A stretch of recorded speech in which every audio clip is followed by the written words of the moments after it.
ikaw magbukas pinto para sa kanila para makamit ng hustisya.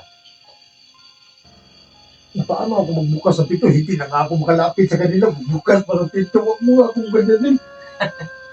Pero hindi ako nagbibiro kasi totoo yung sinasabi ko, Tol. Hindi.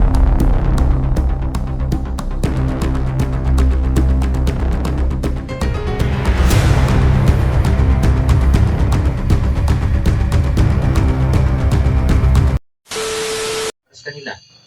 Baka sa Itanong ko baka sa iyo, Tol, may- tatanggapin mo ba? baka may paraan na pwede na to silang tulungan, no? Baka lang. Kasi hindi tayo mga ano. Kung sa akin, magpakita eh. Kasi malakas yung pakiramdam ko sa mga ganyang bagay. Parang ito na ito. Itigil mo yung istorya natin. Yung kwento natin kasi. Parang may tumatalbog. Ano ba na sabi ko? Sadya tingnan mo. Katahimikan lang.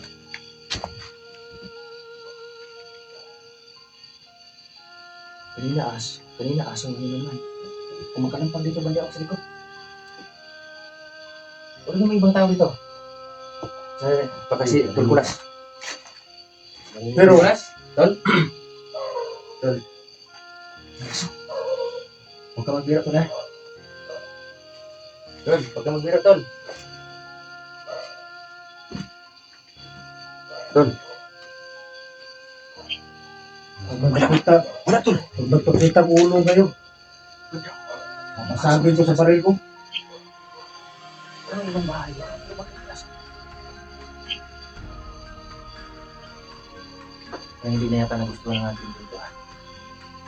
Kung sa mga tol, kahit hindi parang lang sa atin yun. Pag makita ko talaga yung ang gumagawa ano, sa dito. pero sa akin, kung mapakiramdam sila, kung mapakita sila sa akin ngayon, isa lang yung masabi ko, Nagalaman kami dito. Wala naman. kung magtanong sila sa akin, mahingi ng tulong, paano ko sila matutulungan? Takot nga ako sa kanila eh. Tapos, mahingi sila ng tulong sa akin.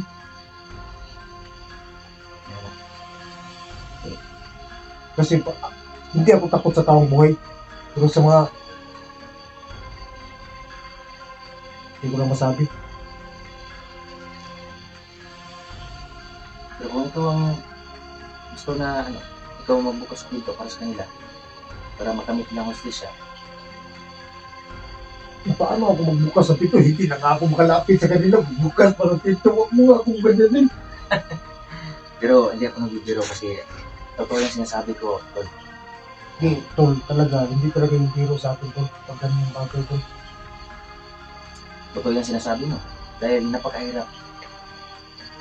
Hindi natin alam, hindi natin nakikita kung sinong may kapakanan sa nangyari na sa kanila. Bukod pa sa sinachap-chap sila, tapos itabi lang po mga idol, no? Ginagahasak pa yung mga anak. Bago sila, yan, no? Kaya matindi ang pangyayari, idol. Kaya aminin ko, yung banda dyan sa nilagyan natin sa cellphone, hindi ko kayang matulog dyan dahil yung kwento nito ni Tol, yun Tol Tisoy, ang bumabaha dyan ng dugo. Kaya, in-imagine ko na lang na hindi ko kaya, kaya dito kami natutulog ni Pero alam mo ba? Tulkulas. Alam mo nga, tol? Ngayon Sabi, sobrang dumilim na ba? Parang lumakas yung pakiramdam ko. Alam mo kasi, alam mo na kung sino ako. Malakas yung pakiramdam ko eh. anong Kahit taong buhay o kaluluwa. Hindi lang alam. Basta kayang naramdaman ko dito. Ang tindi talaga. Kaya tingnan mo. Palagi ako nakatingin sa may mga bintana eh. kahit naman ako, Bibig lang sumulpot ba?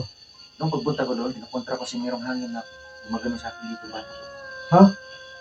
Pagsilip ko yung pinto na yan, yung pinto na yun nasa sentro. Pagsilip ko doon, sabi ko na, baka ikaw yan, Kulas. meron nang gumagalaw doon, pero kailangan tibayin ko ng loob ko. Di ha? Oh, bakit umalis ka? Dito lang ako. Kabila tayo. Dito, dyan ako sa gitna. Totoo yan. Di, huwag mo naman akong tawanan, Tisoy. Ano naman na, baka sabihin mo naman sa akin na pumuti yung itlog ko. Di, kung matulog tayo, sabi ko, makalimutan Wala natin namang lahat. itlog na puti. Bahalat. Alam mo, Tol, pag matutulog tayo, makalimutan lahat ng takot. Dito naman tayo. Dahil baka ano lang, di pa tayo makatulog sa sobrang bakbakan natin doon. Napaka, So, dito tayo matutulog mo. oh, dito tayo. Gusto mo doon? Baka doon, banda. Kasi baka magsikip tayo dito.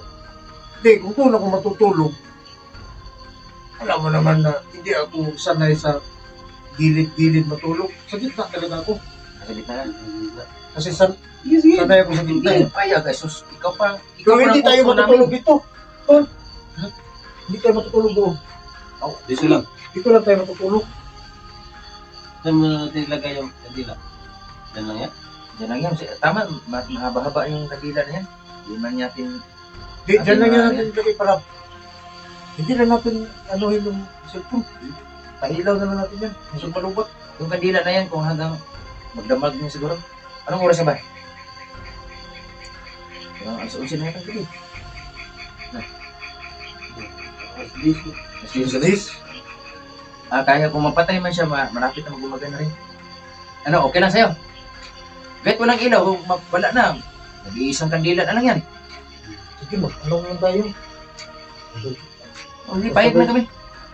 Pero bago daw, Tol, sa sinaunang ano ba, kung matulog daw tayo, yung paa natin, huwag iharap sa ating ito.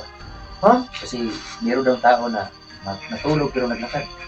Huli, dahil kukunin sila ng ano ba, alam mo na, yung hindi nagay sa atin.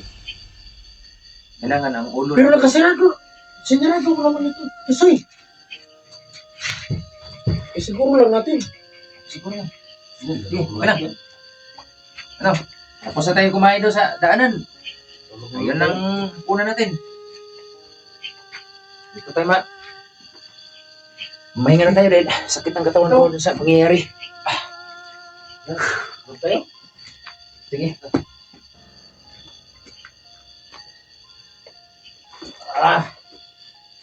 Meron ng arinola dyan.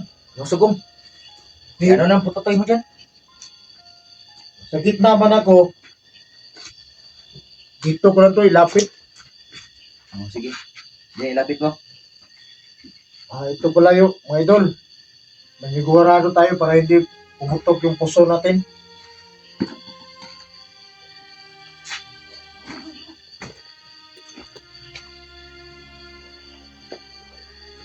Ay. Tol, dito ka tol ha. Kailangan hindi ko mabutang sa gaplin, diretso gusto ka.